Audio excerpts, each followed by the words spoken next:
नमस्कार दोस्तों, आप देख रहे हैं HW न्यूज और मेरा नाम है सोनू कनौजिया।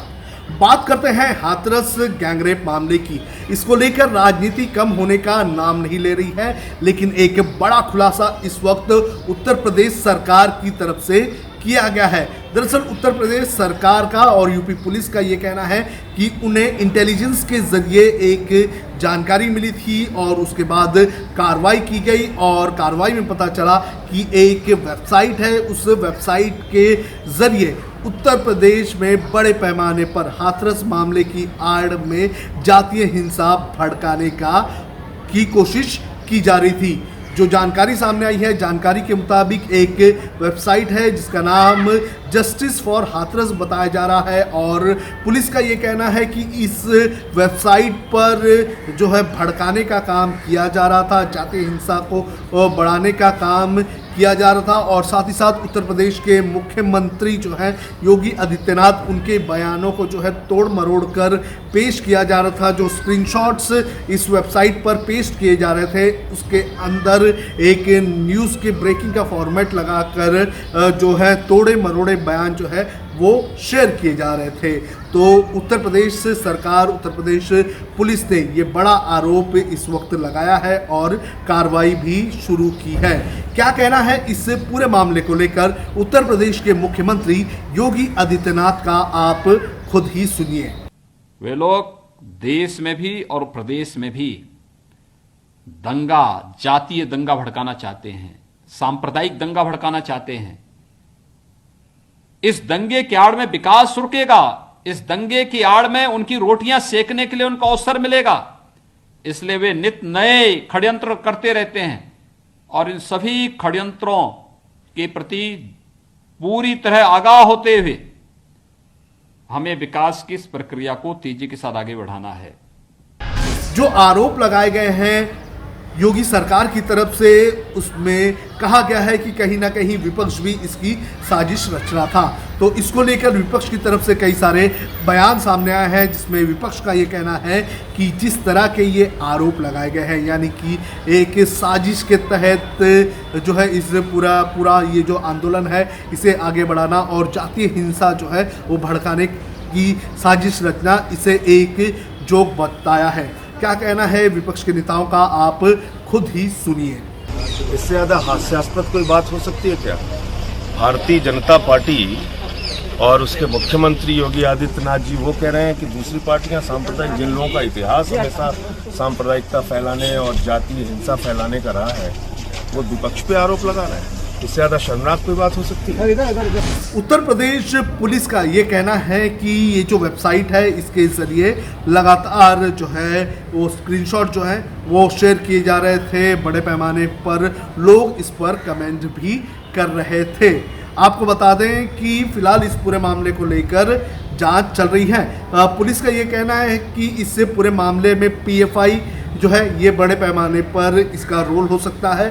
PFI यानी कि पॉपुलर फ्रंट ऑफ इंडिया, इसका नाम लगातार यूपी में सामने आता रहा है और PFI के ऊपर लगातार हिंसा भड़काने के आरोप लगाए गए हैं। बहरहाल ये आरोप कितने सही हैं, कितने झूठे हैं, इसके बारे में फिलहाल हम कुछ नहीं कह सकते हैं क्योंकि अभी तक सिर्फ आरोप लगे हैं, कोई आरोप साबित नहीं हुए हैं। वहीं इस पूरे मामले को लेकर एक और बड़ा डेवलपमेंट है। डेवलपमेंट ये है कि जो पीड़ित परिवार है वो लगातार डरा हुआ है, सहमा हुआ है, लेकिन उसकी सुरक्षा को लेकर सवाल उठ रहे हैं। जिस गांव में ये पीड़ित परिवार रहता है वहाँ पर सवर्ण समाज के लोग भी रहते हैं और लगातार वहाँ पर उन लोगों की बैठकें हो रही है, पंचायत हो रही है और ऐसे में जो पीड़ित परिवार है उनके ऊपर खतरा बना हुआ है। आपको बता दें कि कुछ दिनों पहले एक पंचायत हुई थी। इस पंचायत के अंदर जो आरोपी है, आरोपियों के साथ खड़े रहने की बात सवर्ण समाज की पंचायत ने किया था। देखिए कितनी बड़ी विडंबना है हमारे देश की कि आरोपियों के समर्थन में पंचायतें हो रही हैं और जो सरकारें हैं वो देख रही है।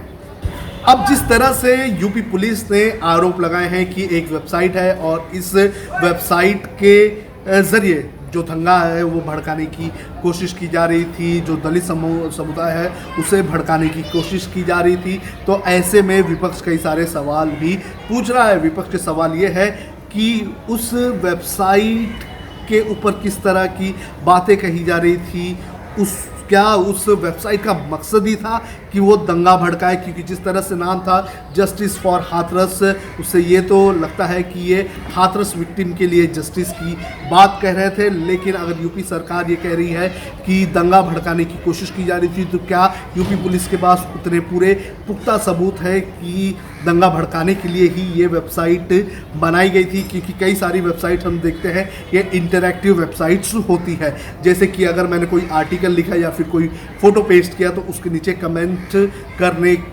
की फैसिलिटी होती है, यानी कि उस फोटो पर, उस आर्टिकल पर या उस वीडियो पर कमेंट किया जाए।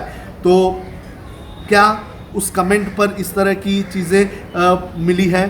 तो यह ऐसे कई सारे सवाल जो है वो लगातार विपक्ष इस वक्त सरकार से पूछ रहा है। वहीं दूसरी तरफ अगर बात करें तो जो पीड़ित परिवार है उसकी सुरक्षा की भी लगातार मांग की जा रही है। चंद्रशेखर आज़ाद जो कि भीम आर्मी के चीफ है, उन्होंने मांग की है कि Y+ की जो सिक्योरिटी है वो परिवार को दिया जाए। लेकिन आपको बता दें कि भीम आर्मी जो है उसके ऊपर ही मामला दर्ज कर दिया गया है।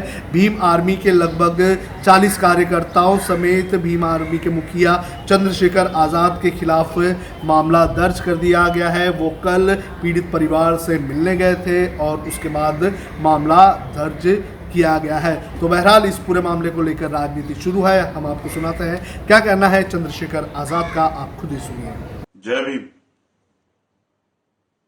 भारत के प्रधानमंत्री ये कहते हैं कि दलितों को मत मारो, मुझे मार लो। चुनाव से पहले वो दलितों के पैर धोते हैं, वो नारा देते हैं बेटी पढ़ाओ बेटी बचाओ। जिस उत्तर प्रदेश से वो चुनकर सदन में गए हैं, जब उसी उत्तर प्रदेश के हाथरस की बेटी के साथ हैवानियत होती है, उसकी हड्डियां तोड़ी जाती हैं, उसकी जीभ काट ली जाती है, उसके साथ रेप होता है, उसका कत्ल होता है, उसके शव को कचरे की तरह जलाया जाता है, उत्तर प्रदेश में मानवता शर्मसार होती है, उसके परिवार को बंधक बना लिया जाता है, प्रशासन द्वारा धमकियां दी जाती हैं, तब प्रधानमंत्री एक शब्द नहीं बोलते हैं। ना प्रधानमंत्री को उस पीड़िता की चीखें सुनाई देती हैं, ना उसके परिवार की चीखें सुनाई देती हैं। कब तक आप चुप रहेंगे प्रधानमंत्री जी? आपको जवाब देना पड़ेगा। और आज शाम 5 बजे हम लोग आ रहे हैं इंडिया गेट आपसे जवाब मांगने। आपकी चुप्पी बेटियों के लिए खतरा है।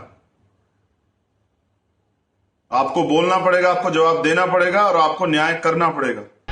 हाथरस का मामला अगर देखा जाए तो ये अपने आप में पुलिस और प्रशासन पर कई सारे सवाल खड़े करता है। सवाल उस वक्त से जब इस लड़की के साथ सामूहिक बलात्कार हुआ, पुलिस ने उस वक्त इन्वेस्टिगेशन जो है वो मुस्तैदी से नहीं की। उसके बाद इस बच्ची को सही इलाज नहीं मिला और जब इस बच्ची की मौत हो गई तो पुलिस ने उसके शव को परिवार को भी नहीं सौंपा।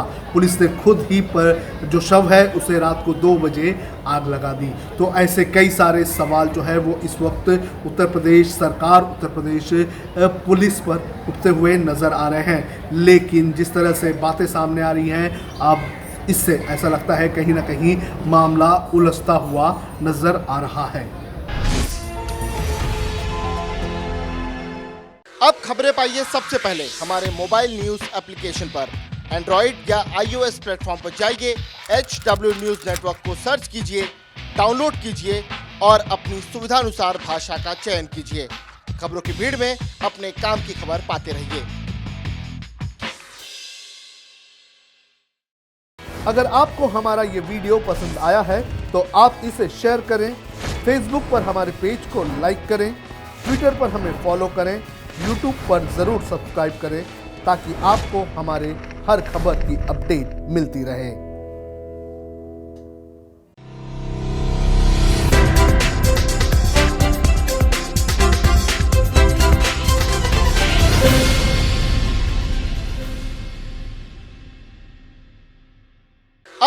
पाइए सबसे पहले हमारे मोबाइल न्यूज एप्लीकेशन पर। एंड्रॉइड या iOS प्लेटफॉर्म पर जाइए, HW न्यूज नेटवर्क को सर्च कीजिए, डाउनलोड कीजिए और अपनी सुविधानुसार भाषा का चयन कीजिए। खबरों की भीड़ में अपने काम की खबर पाते रहिए।